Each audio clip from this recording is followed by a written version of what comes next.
काठमांडू के new Vinayak hotel के कमरा नंबर 204 का सच आया बाहर। सीमा और सचिन का राज भी खुल गया। पशुपतिनाथ मंदिर में नहीं हुई थी शादी, बल्कि होटल के कमरे में लिए थे दोनों ने 7 फेरे। होटल मैनेजर ने दोनों की फोटो देखकर पहचान लिया। प्रोफेशनल लोगों ने कराया था सीमा का मेकओवर। 8 मई के फोन बिल ने खोले राज। पकड़ी गई सीमा की सबसे बड़ी चोरी। गरेड़िया बनकर भारत में ली थी एंट्री। फूफी कोडवर्ड का करती थी इस्तेमाल। टीवी चैनलों पर बैठकर करती थी ऐसे इशारे जिससे पाकिस्तानी आकाओं तक पहुंच जाता था मैसेज। आईबी ने खोले राज तो फिर से नस काटने लगी सीमा। लखनऊ में पकड़ा गया जासूस। रोते और चिल्लाते कटी सीमा की रात। सीमा हैदर और सचिन मीणा पर बहुत बड़ा खुलासा हुआ है। ये खुलासा नेपाल से जुड़ा हुआ है। नेपाल के काठमांडू में न्यू विनायक होटल के कमरा नंबर 204 में मई के महीने में क्या हुआ? जी हाँ, मार्च के महीने में नहीं बल्कि मई के महीने में ही सीमा हैदर नेपाल पहुंची थी। कमरा नंबर 204 में बंद कमरे में दोनों ने शादी रचाई और इसका गवाह खुद होटल का मैनेजर बनाए। होटल के मैनेजर ने दोनों की तस्वीर देखकर दोनों की पहचान कर ली। अब जांच एजेंसियों को बहुत बड़ा सबूत हाथ मिल चुका है। शक तो तभी हो गया था जब सीमा हैदर और उसके बच्चे ग्रेटर नोएडा आते ही सचिन को पापा पापा कहने लगे थे। नोएडा आते ही सीमा सचिन को पति की तरह पूजने लगी। उसके चारों बच्चे सचिन को पापा बुलाने लगे। अब तक पाकिस्तानी खुफिया एजेंसी वीवीआईपी और हाई प्रोफाइल लोगों को हनी ट्रैप में उलझाती रहती थी, लेकिन अब की बार उसने नया पैतरा चला। सीमा भारत आई। सचिन से शादी हुई या नहीं किसी ने देखा तक नहीं, बस दोनों दावा करते रहे। सीमा सचिन से शादी का अगर लीगल डॉक्यूमेंट बना लेती तो वो भारत की नागरिक बन जाती। ऐसे में सचिन की प्रॉपर्टी पर दुश्मन देश के जासूस का कब्जा हो जाता। किसी तीसरे शख्स की मदद से पूरी तैयारी के साथ सीमा को भारतीय सीमा में दाखिल करवाया गया। सीमा ने बाकायदा पूरी तैयारी के साथ अपना ड्रेसअप इस तरीके से किया था कि वो ग्रामीण भारतीय महिला लगे, ना कि बाहर देश की महिला।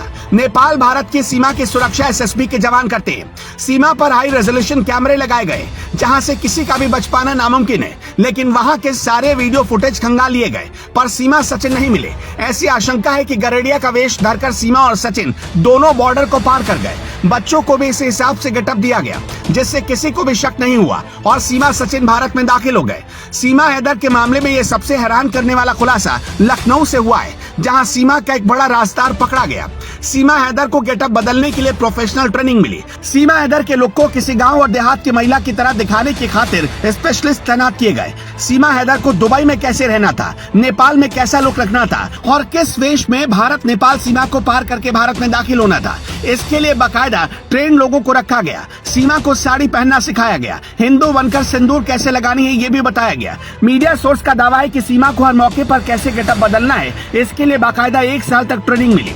सीमा को दुबई तक पहुंचना है और दुबई से नेपाल कब जाना था ये भी पहले से तय था। भारत आने से पहले सीमा ने 70,000 पाकिस्तानी रुपयों में एक मोबाइल फोन खरीदा। जरा सोच कर देखिए, जो खुद को गरीब बताती है उस महिला के पास 70,000 रुपए कहां से आए। यूपी एटीएस के अधिकारियों ने सीमा हैदर से ये भी पूछा कि क्या तुम कोई कोडवर्ड का इस्तेमाल करती थी। पूछताछ में एटीएस ने सीमा हैदर से जब पूछा कि क्या उसने कभी फूफी और फल जैसे कोडवर्ड का इस्तेमाल किया। दरअसल पाकिस्तानी खुफिया एजेंसी आईएसआई के कामकाज की कोड लैंग्वेज में फूफी उस शख्स को कहा जाता है जो अपने देश से जुड़ी जानकारियां आईएसआई तक भेजने का काम करता है।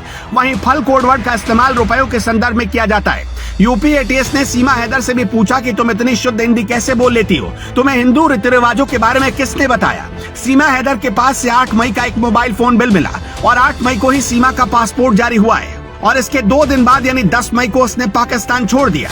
भारतीय खुफिया और जांच एजेंसियों की जांच के दायरे में अब ऐसे एजेंट पर भी नजर है जो इस तरीके की खास तैयारी करवाते हैं। भारत में अवैध तरीके से लोगों को घुसवाने में मदद करते हैं। खुफिया सूत्रों के मुताबिक भारत नेपाल सीमा पर 13 मई को सीमा हैदर और सचिन के भारत में एंट्री के दावों की सच्चाई की पड़ताल की जा रही है। 20 घंटे से ज्यादा की पूछताछ में और भी कई बड़े खुलासे हुए। एटीएस ने सीमा हैदर से जानना चाहा कि 4 बच्चों की मां सीमा हैदर खुद को पाकिस्तान के छोटे शहर से बताती है, लेकिन पबजी गेम में दिन भर व्यस्त रहती है, कैसे, और 70,000 का फोन उसके हाथ कैसे आया। ये भी पूछा गया कि पबजी तो 2020 में ही भारत में बैन हो गया, फिर सचिन कैसे पबजी गेम खेलता था। 5वीं पास मिडिल क्लास घरेलू महिला एक तो नहीं 2-2 पासपोर्ट क्यों रखेगी। अपने 4 बच्चों को छोड़कर सचिन से मिलने नेपाल कैसे चली आई। यही नहीं, दूसरी बार सीमा पाकिस्तान लौटी तो अपने 4 बच्चों के एकदम नए पासपोर्ट कैसे बनवा कर लौटी। सीमा के पास इतने पैसे कहां से आए। सीमा कहती है कि उसने मकान बेचा था, लेकिन क्या पाकिस्तान में महिलाओं को संपत्ति में इतना अधिकार है। और फिर पति को भनक लगे बिना उसने मकान कैसे बेच लिया।